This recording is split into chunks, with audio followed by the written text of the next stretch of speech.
Okay, a very good afternoon to the participants. A warm welcome to the third session of day 3. And today we have Dr. Princy Randhawa with us. She is an assistant professor in Department of Mechatronics Engineering at Manipal University, Jaipur. She has done her PhD from Manipal University in 2021 in the area of artificial intelligence.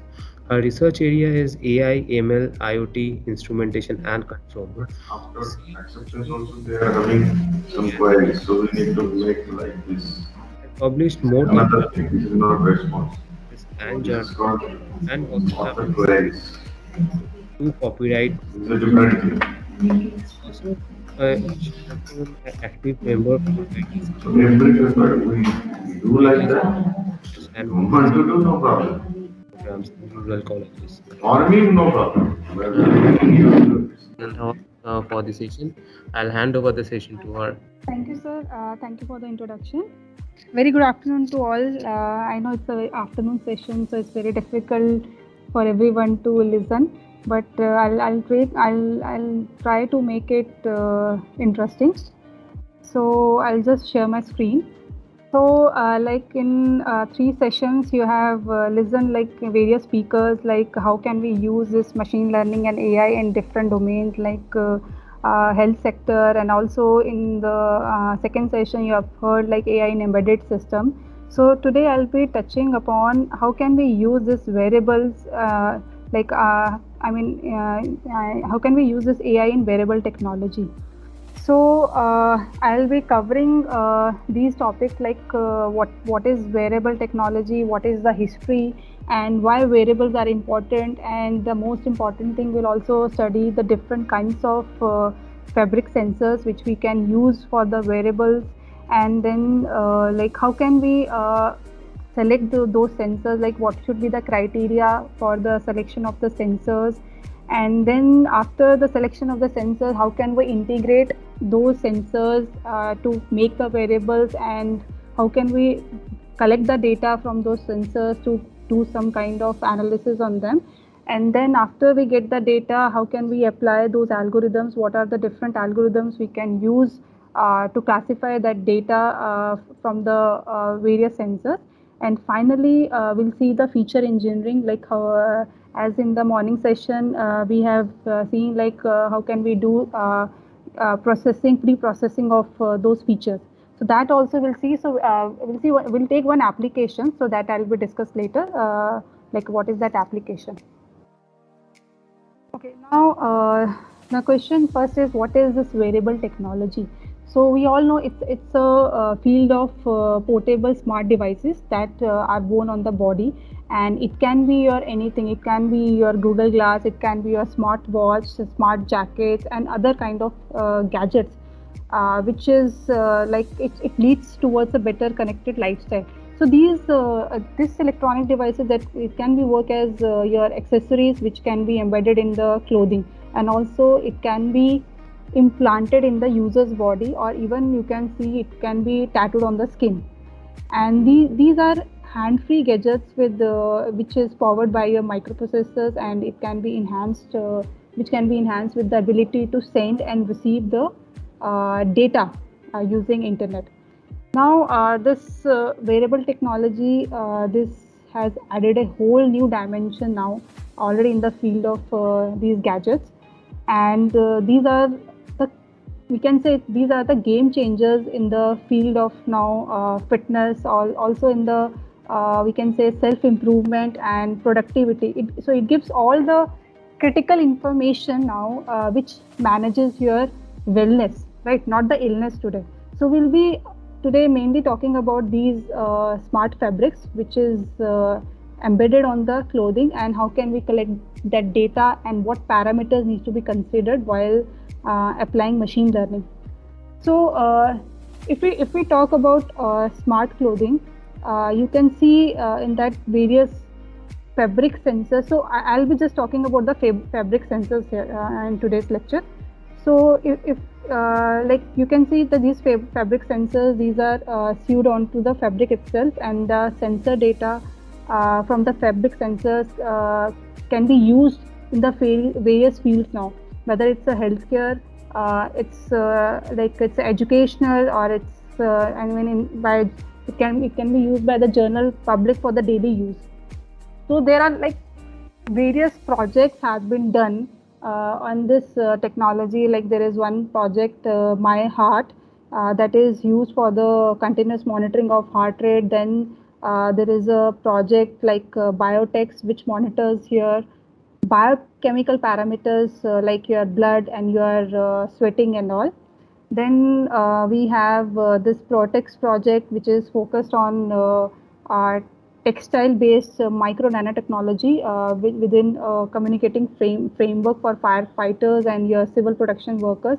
So there are different kinds of projects which have been done using this smart fabrics. So now the question is now how can we make this fabric to smart fabric?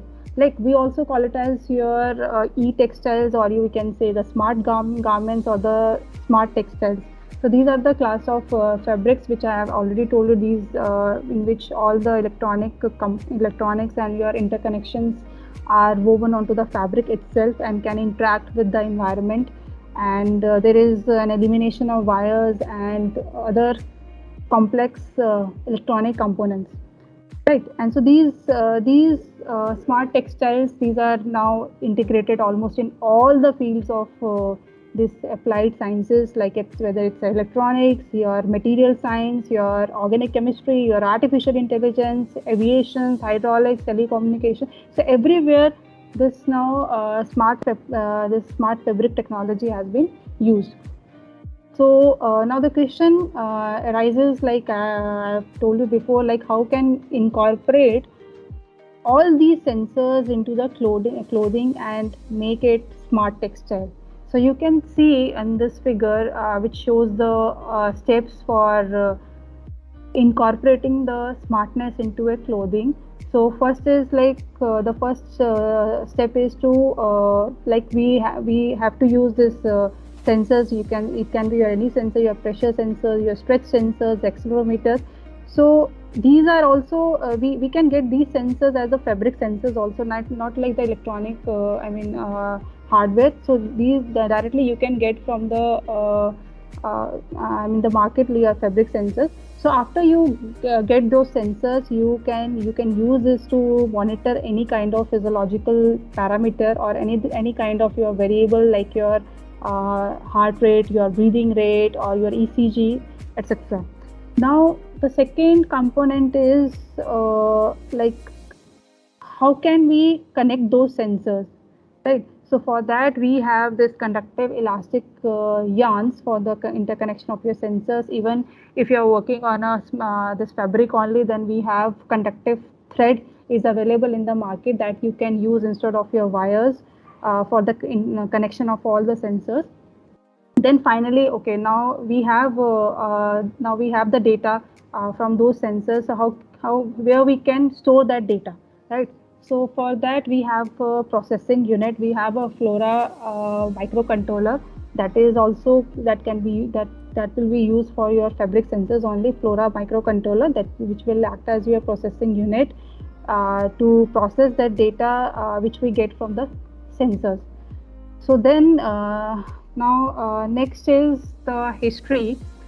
What is the history behind this wearable technology? So if we want to like see, you can see these wearables were actually first invented in the 13th century when this eyeglasses becomes available, and then after 300 later we had the first wearable clock, which led to the invention of your wristwatches. Then moving on another 300 years, we see the rise of first wearable computers, your calculators, and your music devices. Okay, so suppose like when then you are listening to music when you walk, that is also has been around for the last 30 years only. Then your hearing aid devices, that was during your 1980s, which creates your after that it creates your first bionic humans. Then in 2000, this Bluetooth technology came. Then since then, after that, it has gradually increased. Then this like now we have your smartwatches, we have your mi bands, we are using in this technology. So now it is this wearable technology, now it is dominating the market now. Now there are other various products also came like is there, which can track your this patient seizures also, and also it can be exposure to the sunlight. And you can see this market of your wearable is expanding day by day. Like even in your COVID time also, everyone is taking care of health and investing on these devices to monitor your vital parameters. So like these variables, it will be able to monitor all the different kinds of healthcare issues now. So many healthcare companies are investing a huge amount of cash into this technology, and they know like after 10 years this market will grow. So not only in the health sector, we can say even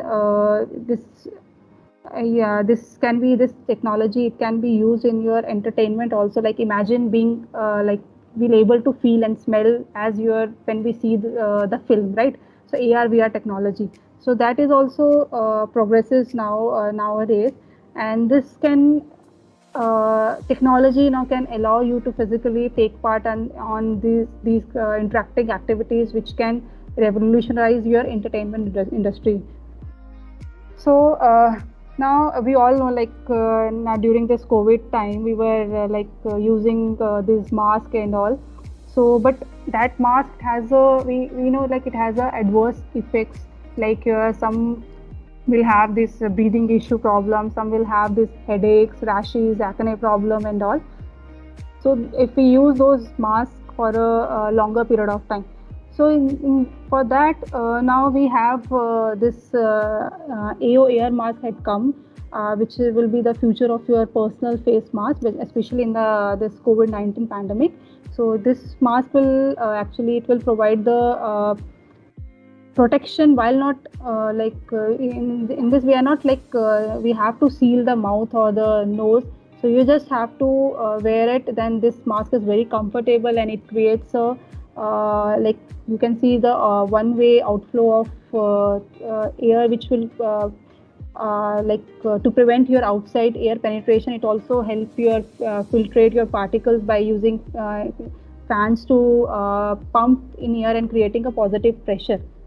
So, so this is the one of the application which have come during this COVID time. So there are other applications also. Like if we talk about like wearable sensors, you can see it is used in your healthcare for monitoring patients. You are measuring physiological parameters in education for smart tutoring and your teaching assistants, like your smart interactive watches to detect if any physical information, or if we want to see the if any like in giving the feedback to the teacher. So we can use this kind of smart applications, which will provide the real-time learning and suggestions to adjust the teaching pace to avoid learning any kind of disability. So there are different kinds of application you can see even in posture recognition and detection. And if we talk about the safety parameters, so I'll be actually talking about the this application, women safety. How can we use this AI and wearable technology for protecting the woman, like for the safety of a woman? So now, like why wearable? So you can see, as I've told you, this the data, like we get the data easily using this wearable. The data is presented immediately to the application. It is, and it is also private to the user, and it is can be help in multitasking, and it increases the engagement with the environment. It is very fast and quick.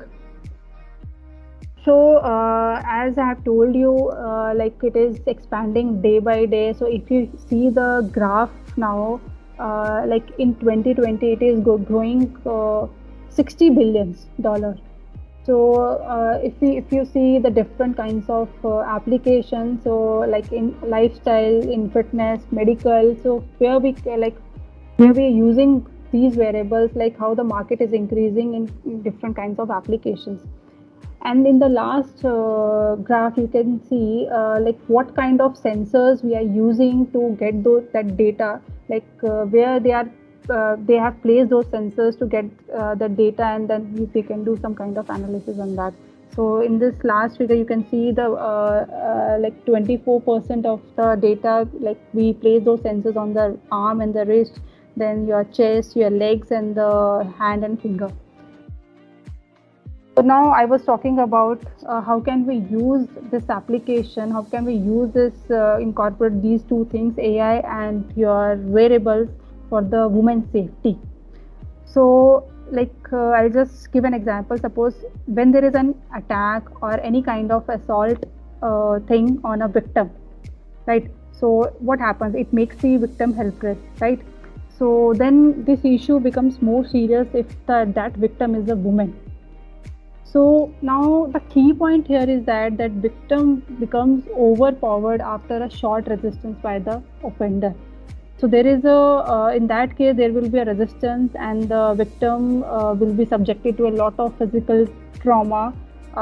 So on that case, when this kind of activity is going on, then there is a requirement of such system to have an auto response system, like which will act as a deterrence, which will take the signals of that struggle itself, and this system will act as a deterrent systems for the women. And this actually and but that is the reason actually why like I took this example for my this talk, because that was related to the women's safety thing. So thing is like, okay, we need to see what will be the situation and what will be the actual problem which led to the women protection.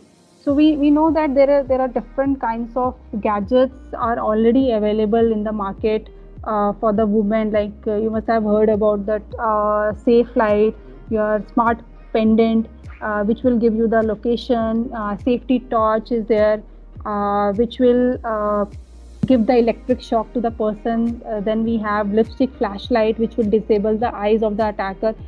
But the same thing is, the key point here is that these gadgets like won't work if the subject is under that situation, right? So it will not, like they will not like push that button, or they will not be in that like sense that okay, they have to press that button, they have to call someone, right? So this system will act as a deterrence. So even now, various systems also have been developed, for the women's safety. Like we have this Fight Back, Street Safe, Sentinel, On Watch, Suraksha. So there are like many systems have been developed for the protection of the women's safety. But the gadget should be like, it should be a reactive system against the physical movement. The gadget should provide a quantifiable data of your physical motion, and it should also record the maximum of your motion response. It should give the response when there is any movement, when there is any kind of aggression thing, when there is any kind of violent activities going on. So that system should be, that gadget should be robust to be worn under your uncontrolled environment, and it should provide the stretching or your stretching of your clothes, or it should also give the, when there is any kind of pressure, when there is position, orientation, or any also the location of the data of the subject. And that gadget should allow seamless recording of your sensor data, and it should not require any kind of human trigger. So instead, the act of assault itself should trigger the alarm, and it should negate the effect of your surprise. So now you can see in this figure, during this short struggle for escape, the fabric which is worn by the victim, it will undergo, you can see the degree of like various kinds of stretching and the compression. So this kind of stretching and the compression that we need to record, and for that we need that some kind of clothing or some kind of jacket which has incorporated, like which has different kinds of sensors are there, like your pressure sensor, your stretch sensors, or your orientation sensor. So if you see in this figure, you can see the challenge here is in the pic, which is in the left hand side. The woman is actually you can see dancing, but and the second one is the woman is actually struggling. So if you look at the hands of the woman in both the picture, the orientation and the of the hand, it is almost same. So now the question is, how would the jacket know like both the activities are different? How can we classify those complex activities? If it's a okay similar activities that we can classify, we can use normal algorithms, we can use basic algorithms, and we can classify those activities. But the main challenge is how can we classify the similar activities, like complex kind of activities, right? So that study actually, if we talk about the previous studies, like various types of methods have been used for these kind of applications. Like you are in, if we talk about the human activity recognition, so they have used this approach, computer vision based human activity recognition. So they have used cameras to capture the different kinds of activities. And then there is another approach, environmental sensor based human activity recognition. So in that they uses sensors and the signals like your sound sensor, your light sensor, or we have this RFID sensors to detect that kind of activities. So, but we are here the talking about the wearable sensors. So, like many studies, they have used this method, in which they have placed the sensors on the different parts of the body or the different kinds of the clothing, like your accelerometer, as I was talking about, pressure sensor, your stretch sensor, and then analyze that data to recognize those activities. Then there is another approach, time geography based human activity recognition, which uses the time and the location information to recognize human activities. Okay, so there is, you can see the different algorithms been used for the classification of those activities. So this was actually our study in which we have used the stretch sensors, your pressure sensor and your accelerometer, and we have positioned those sensors on the shoulder and the wrist. And this A1, A2, A3, A4, A5, 6 are the different kinds of activities. This A6 is the violent activity, which we discuss later on. And these are the basic, A1 to A5 are the basic activities like you're sitting, you're standing, you're brisk walking, you're dancing and all.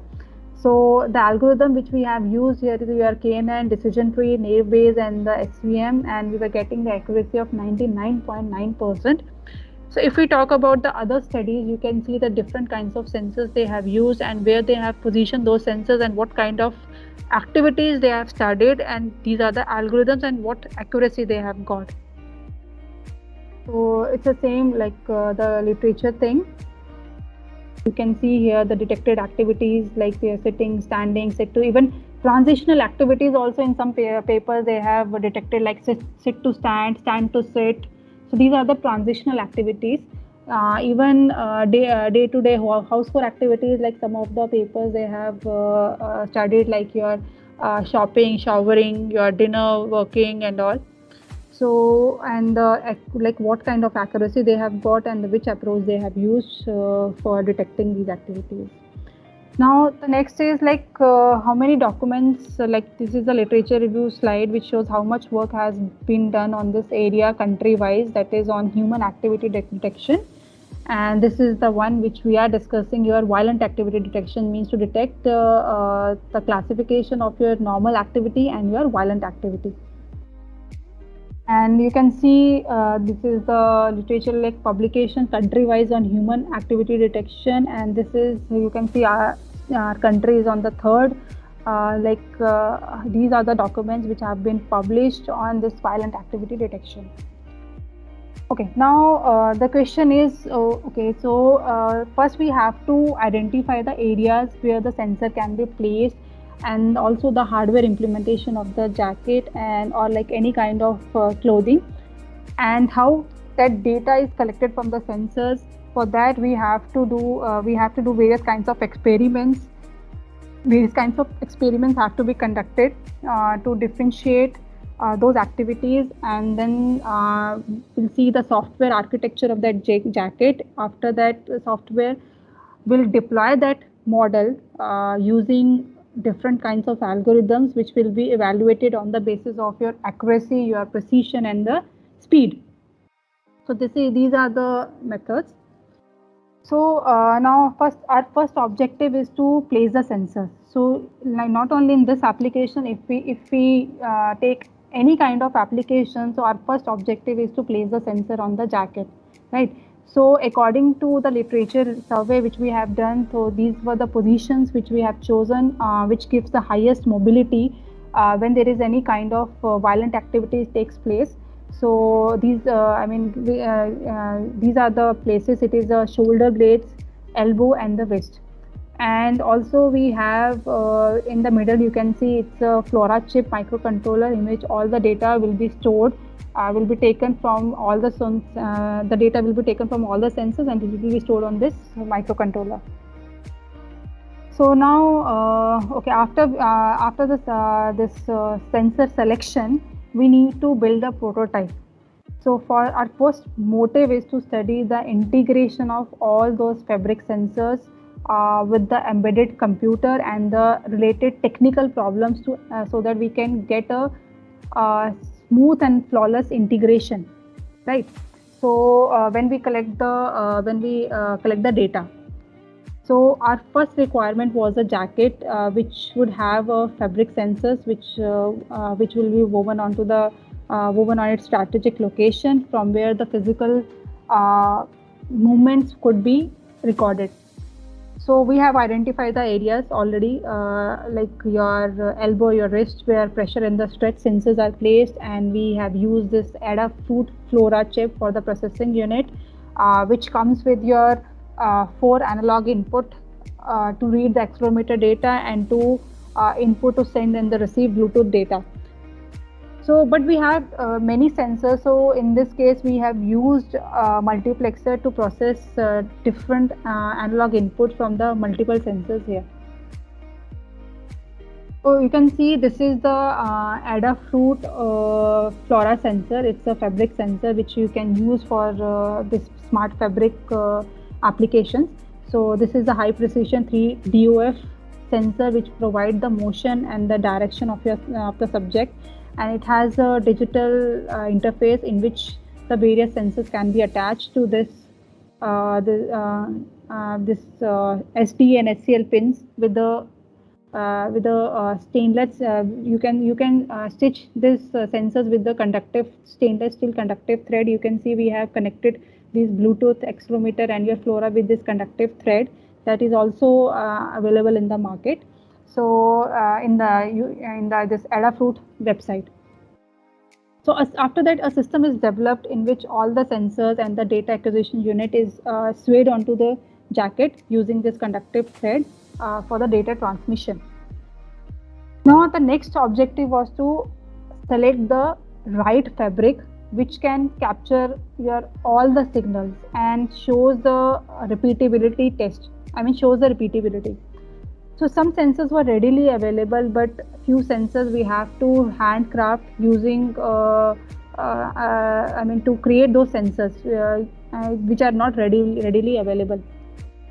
So many samples had been tested. Like there is a criteria for selection of this fabric, that is your static testing and your dynamic testing. So many samples have been tested using these tests. So also we have experimented with many fabrics and then after that we led it to this selection criteria to finalize that our fabric. First, the evaluation of the sensor which were in your static testing. So we have the sample was placed flat without any strain, and the measurement of change in resistance was recorded.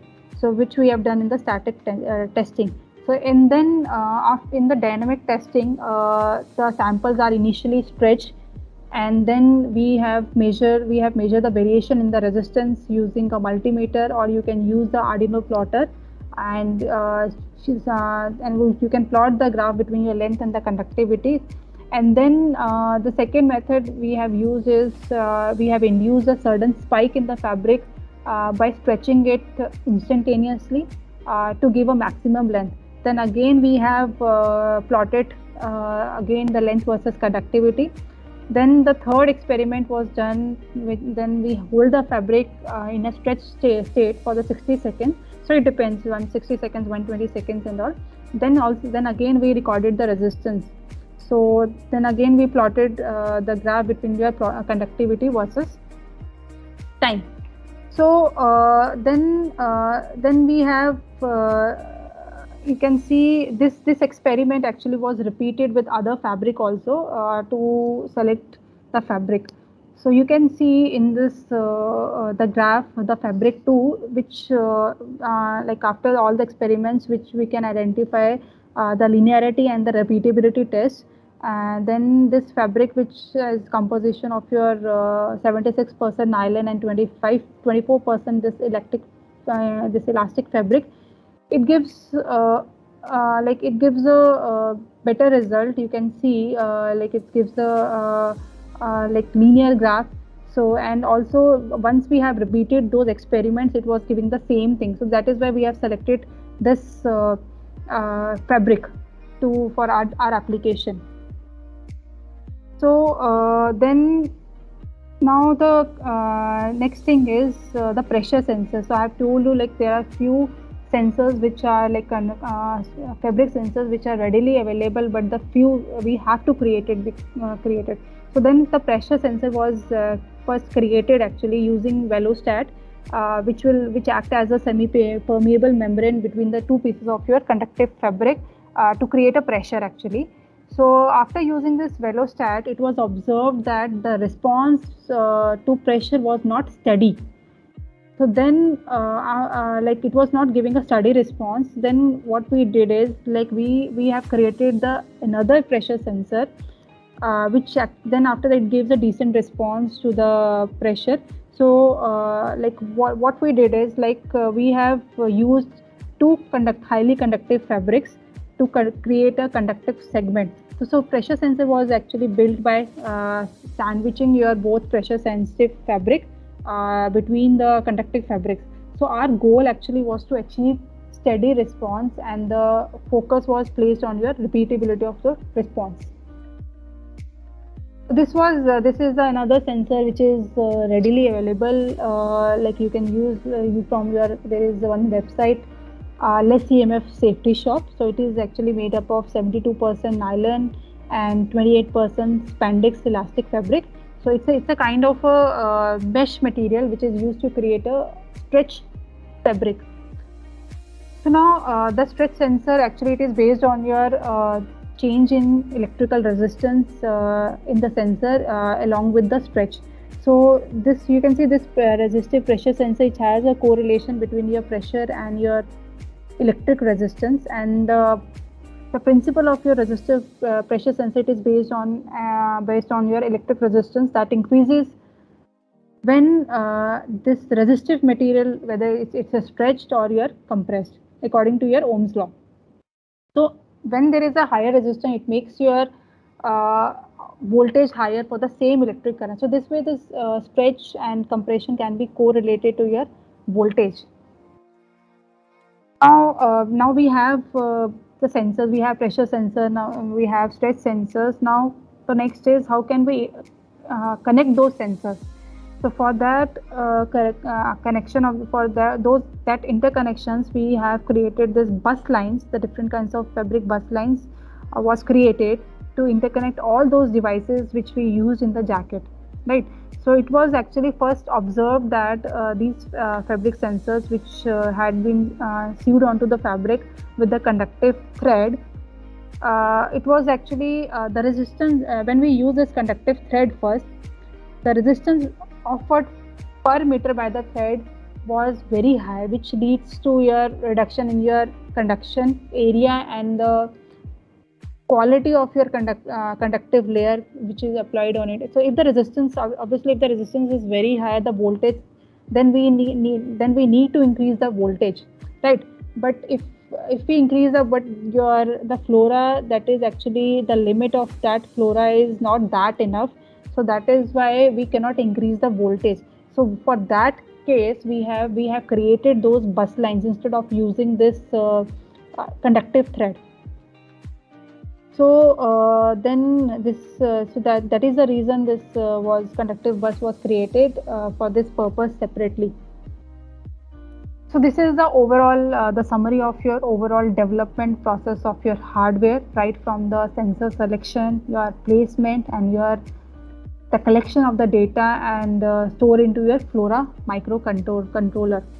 So this is the prototype, your hardware architecture of the unit of the jacket. You can see the where we have placed those sensors, your pressure sensors on the elbow and your shoulder sensors, and this is the you can see the processing unit where all the data will be stored here. And also we have this Bluetooth which we can use, and then that message can be sent directly to the application if we use this Bluetooth. So now the next is your software part. This is the schematic diagram of that jacket. So for the creation of this circuit design, we have different kinds of circuit simulator are available. So this was done in your easy EDA software for the circuit designing. What you are looking here in this diagram. So you can see here. 1 second, I'll use highlighter. So you can see here it's a Flora microcontroller, and this is the Bluetooth unit, and these are the lines which coming from the different the data which is coming from the different sensors, and these are the resistors which we have used to like to get the value of the resistance, and this is the multiplexer. Why we have used this multiplexer? Because we have a very less input pins here, so to connect different various multiple sensors we have used multiplexer here. So if we zoom into this picture, you can like this is a zoom picture of this hardware only. So so this is the schematic diagram. Now this is the different data acquisition model. You can see here in this different components I use which for the collection of the data. You can see here this is the microcontroller only. We have different kinds. So you can see like we have used this pin number 9 and 10 for the connection of this multiplexer. Then that is connected with this resistors. Then we have this PC module, and these are the sensors are connected. Different kinds of sensors are connected to this HCL and SDA pins. And then this is the data acquisition unit. Now the next is, okay, now we have the data, all the data is stored in your microcontroller, Flora microcontroller. Now how can we process that data like for doing any kind of analysis? So you can see here this is a summary of like what happens. Like we have done 2 experiments, your control experiment and your uncontrolled experiment. So what are these terms actually? So the control in the control environment, or we can say control experiment, the subject is given the set of instructions and the range of the operation in this controlled environment, and the subject is only of one type, right? And this data is subject to bias to only one subject, means there is only one subject who has worn that jacket, and the data is recorded from that subject, and after we have created the model. So because of this biasness towards that subject, the model may not be much effective. So when we created the model, and then we have got very high accuracies without using any feature engineering, without any processing any data. So we have used the raw data. So if we use the same model on the different object, then you can see the accuracy may decrease because of more biasness and the less variance of the data for a particular kind of activity.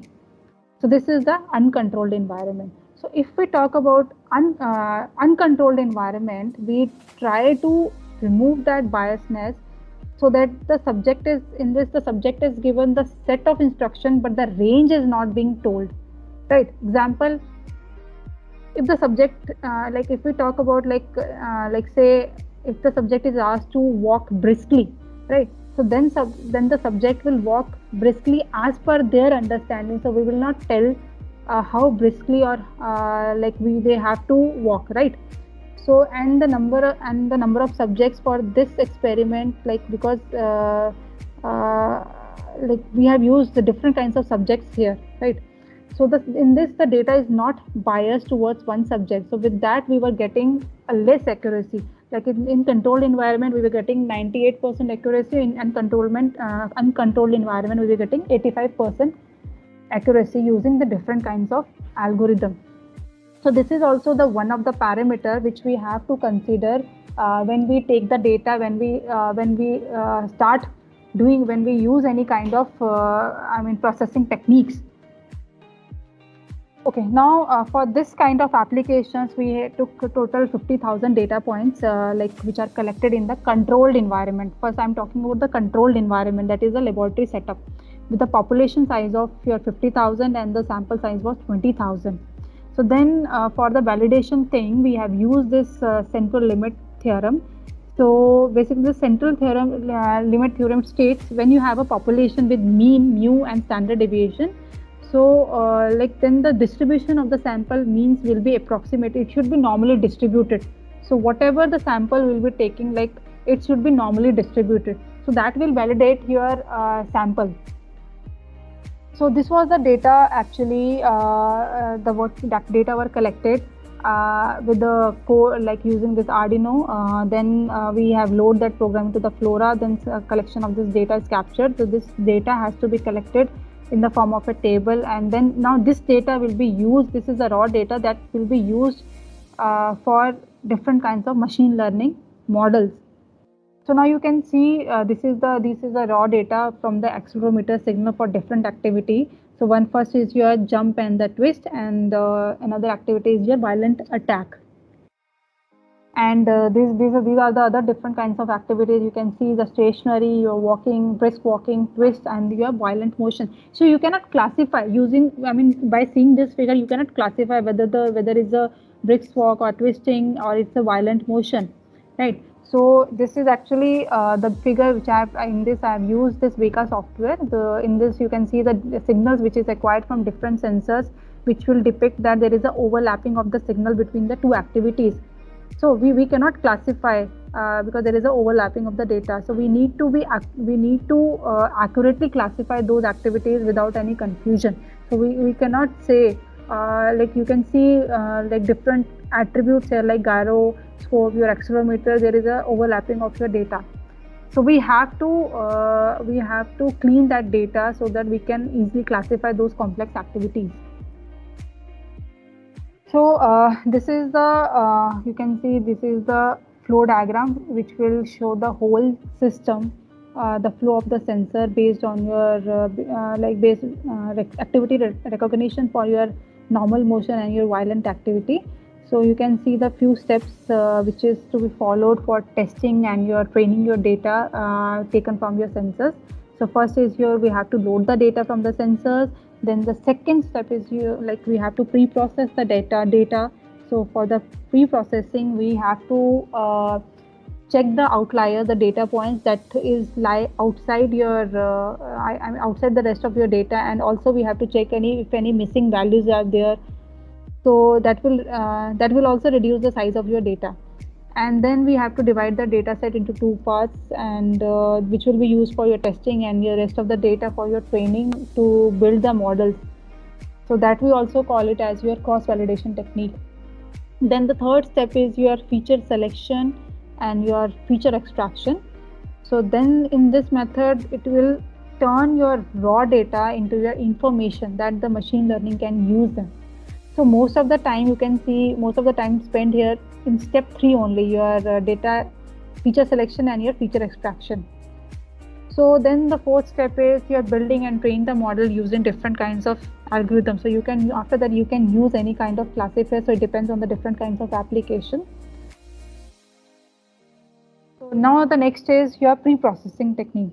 The data which is the collected from the sensor we got was the raw data, right, which contains the noisy information, and there was you have seen there was a overlapping of the data and it was a noisy data. So it needs to be clean to get the relevant data before applying any kind of machine learning algorithm.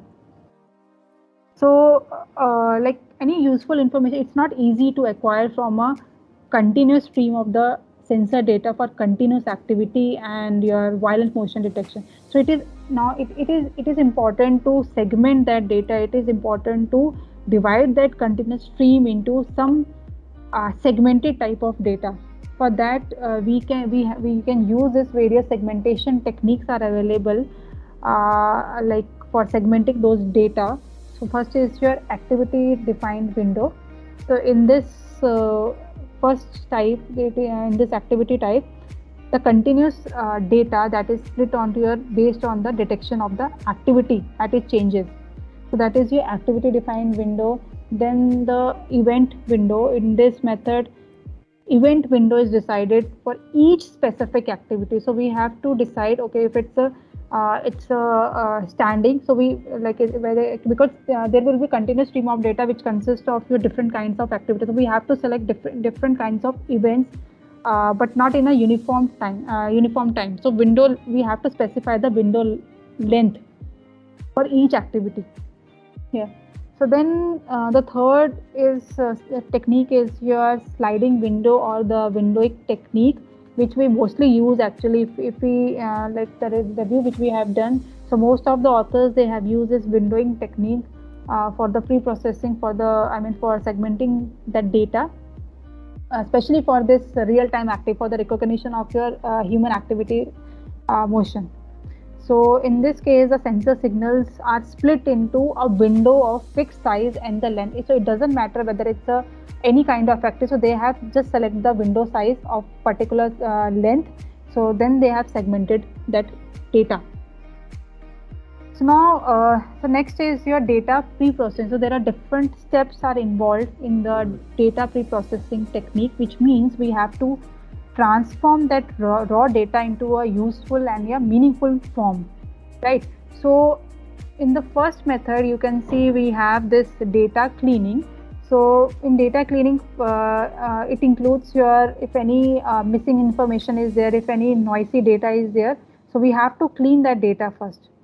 Then in data transformation, we also call it as a data mining process. So in this, we transform the data without any loss of any information. So for that, we have different kinds of techniques of doing this. We have normalization technique, we have feature selection technique, we have discretization technique. Then another pre-processing technique is your data reduction. In this cases, when we are dealing with the like large quantity of data, right? So in that case, we use the data reduction technique. So actually, in this there are different. We have different methods of doing this. We have PCA, principal component analysis. We have you can see the dimensionality reduction, that is the PCA only. We have this feature subset selection. So there are different methods for doing this data reduction also. So if we see our data, if we see our application, the data which we are getting, so we have used this after doing the literature review, we have used this dimensional reduction using PCA, that is your principal component analysis, and also we have different method like your for doing this kind of analysis, like linear discriminant analysis also there. So in this, we decrease the dimension, we can remove those components like which have a very less like which is not related to this data. So we can remove those which does not give any maximum information about that attribute, about that class.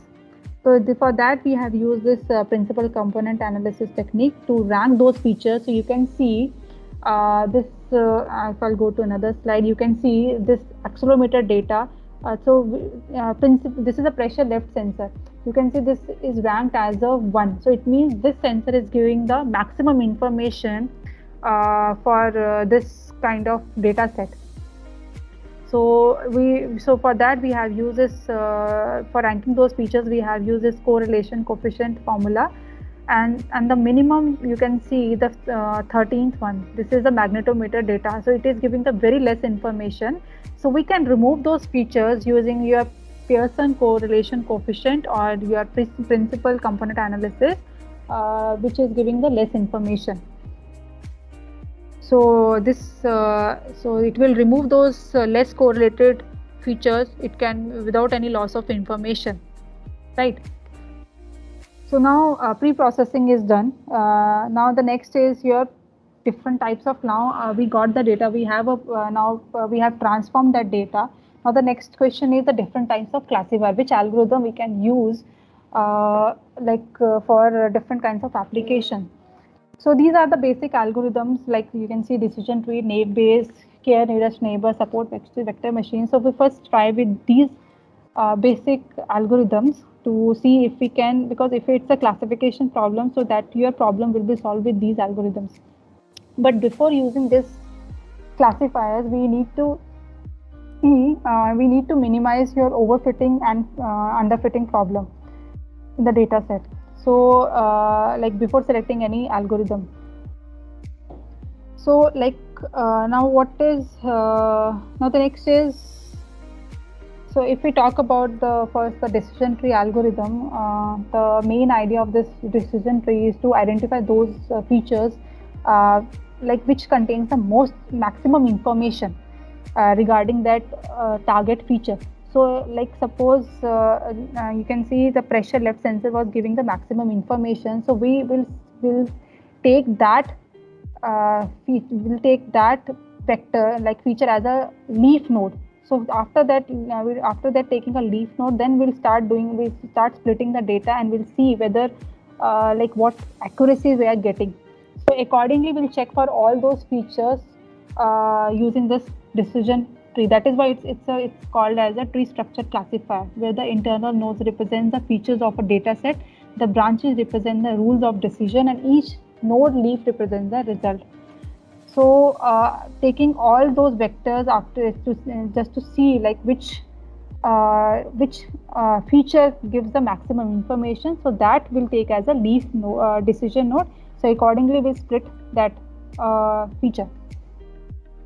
So now how can we select which will which will come as a leaf node? So there are two terms in this decision algorithm. We have this Gini index and your entropy information gain. So in your Gini index, which will give you the information which has a maximum information related to that data. So if we get a high Gini index value, so that will take as a leaf node. Similarly, we have information gain and entropy.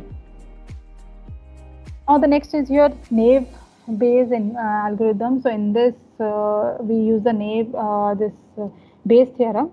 So this will actually tell you the presence of any feature which is not effect to any other feature.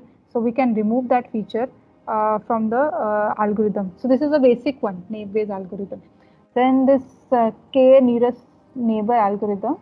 It gives you actually the relation between your new data and your the available data. And if we have, suppose if we have a new data, then it will place that new data in the category using that equivalent distance formula. So you can see here diagram we have, this is the one data set, this is another data set. So if we have another data, new data point, so it will check the distance between these two categories. So accordingly it will go into that category using those that equivalent distance formula. Then another algorithm is your support vector machine algorithm. It will use the linear separability principle, this algorithm, and it has the property of using the hyperplane, which will divide the data points in the this n-dimensional space here. So it will distinguish that points which is close to this decision, the hyperplane which we have taken which we have used here. So that will refer to as a support vector. So accordingly it will select the data and it will go into that particular category, so which is close to that hyperplane. Now the next is okay, after applying that algorithm, how can we evaluate that model? So for the evaluation thing, we have this confusion matrix, that is the table actually we use to describe the performance of a classification of a model on the set of your test data for which your two values are known. So you can see here we have our objective was to classify whether it's a normal activity or it's an attack. So you can see it's in confusion matter. If it is attack and it is showing it is an attack, so it is a true positive. And suppose if it is attack and it is showing it's a normal activity, so it's a wrong actually. So it is false positive. So when it is this is also wrong when it is normal and it is showing attack. So this is the confusion matrix which will evaluate the performance of your model. Then and there are other performance metrics for evaluating the model, like for accuracy your which is the this is the formula for calculating the accuracy. Then we have this recall. So that is recall means out of your positive classes how much we have predicted correctly, and it should be high recall value. Then we have this precision, like out of all the positive classes we have predicted correctly how many are actually positive. So that will be the precision. And accuracy, I have already told you that how many we have predicted out of all the classes, how many we have predicted correctly, that is the accuracy. And this is a specificity, that is your true negative upon true negative plus false positive. Then we have another performance metrics is your F1 score to evaluate your model. That is depends on your these precision and your recall value. So that should also be high, F1 score. So if as we were talking about our applications, so you can see after using those algorithms, these are the precision, recall, and F score values between those activities, two activities, normal and the attack. So you can see which one this different algorithms we have used: naive-Bayes, random forest. This is multi-layer perceptron, decision tree, and SVM. So you can see which one is giving the more accuracy in different in these two different kinds of activities. And this is the confusion matrix using your KNN and your decision tree. So the meaning of this green means how many types of data is accurately classified. So you can see when there was A1 is the standing, and here we see the row A1. So you can see all the activities when it was standing, it is showing 100%. So when in that second row, when the person is standing, it was sitting, it is showing standing. So 83% of the activities are correctly classified, and red one are like which are not classified accurately. And this is the confusion matrix using SVM. Okay. So now this it will actually it summarizes the accuracy which we achieved on the data which is recorded in the controlled environment. I'm talking about the controlled environment. So in which your range and the activity both are defined in your this controlled environment. So because this data is controlled and too many outliers and too much variance was observed, so you can see even the accuracy was also very high in the controlled environment. And this is the screenshot of your heat map for different activities, which you can see clearly there is a lot of overlapping of the data for different activities, and there are certain factors and certain activities where the data is not distinguishable, right, to each other. So these are the challenge areas, because we have 6 different classes, and we have you can see we have different kinds of clusters for each. So you can see all these clusters are all combined, and there is no clear distinction between those activities. So it's a raw data. So now if we same the data we use in uncontrolled environment, so you can see the accuracy is decreased, because in the controlled environment the range, everything was defined, it was restricted to one subject. But in your uncontrolled environment, there are different kinds of subjects, and the range is not defined. So you can see the accuracy is decreased. But our objective is to increase the accuracy. We cannot use this same model like if we have to deploy in the real-time environment. So now next question is, how can we increase the accuracy? How can we increase the this precision and this all other performance metrics? So for that we have another technique, that is that we known as your feature engineering. So this feature engineering, because we cannot change the data is the reality. So if we change the data, so all the information will be lost. So using that same data, like what all features can be used uh, to get the more accuracy. So so now we have to we can do is we look at the data in a different way. So now you have a dependent variable, then you can so if you have a dependent variable, then you can label that variable, and that label can become the feature. So if you transform those features, that is actually go into your feature creation phase. So that is known as your feature engineering. So that feature engineering, we can I'll again say, like it's a process of your creation of those features or your those attributes which are already exist in the data set. So using that data set, we are not adding more information to it by creating more features. So we have many ways to do it, but we have developed a new way of doing it using that method. We have method temporal context method. So these are the references. Thank you. If anyone have any questions, so they can ask. Ma'am, thank you for your beautiful session. It was very knowledgeable and helpful for those who are working in this particular field. So, from participant, if there is any question, please you can unmute yourself and you can ask the question. If anyone interested in this field, so they can contact me, and we can, because we have different objectives. Like I've told you, like we have future work, so we can work on that. If anyone working in this wearable technology. Okay, so in that case, we will conclude the class. So, before concluding, I'll be sharing the links to both the chat and the WhatsApp group. And I would request the participants to turn on their camera so that we can take a group photo kind of thing. Okay, and Thank you, meanwhile, everyone. Thank you again to all.